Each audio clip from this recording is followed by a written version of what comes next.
Thank you, Mr. Speaker. I give myself such time as I may consume. In 2021, 2022, the FBI did over 3 million U.S. person queries of this giant 702 database, of this giant haystack of information. 3 million queries of United States persons. And make no mistake, query is a fancy name for search. 3 million Americans' data was searched in this database of information. And guess what? The FBI wasn't even following their own rules when they conducted those searches.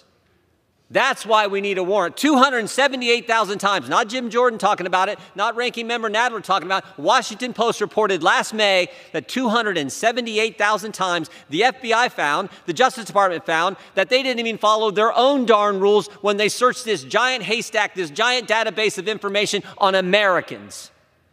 And so what we're saying is, let's do something that the Constitution has had in place for a couple hundred years that has served our nation well and protected American citizens' liberties.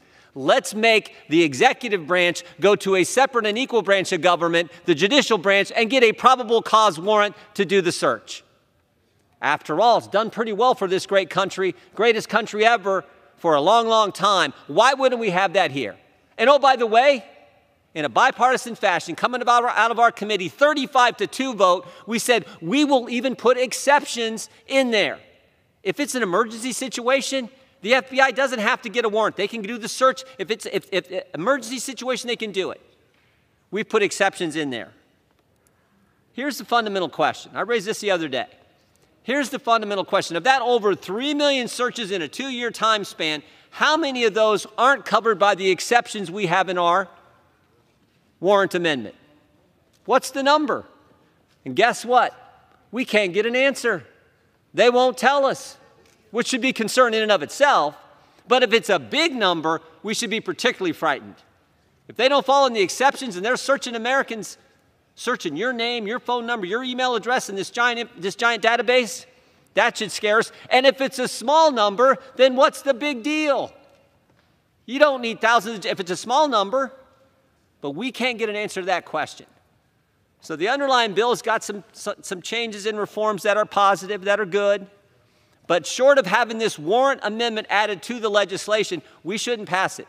This amendment is critical, particularly when you think about the 278,000 times they abused the system, didn't follow their own rules. And now we say, oh, we got some new rules, they'll follow them now. No, no, no. The real check we have in our system is a separate and equal branch of government signing off on it. That's how we do things in America. And never forget, this is the FBI who's had some other abuses in different areas. This is why we think this warrant requirement is so darn important. And with that, I reserve the balance of our time. Mr. Speaker. Gentleman reserves the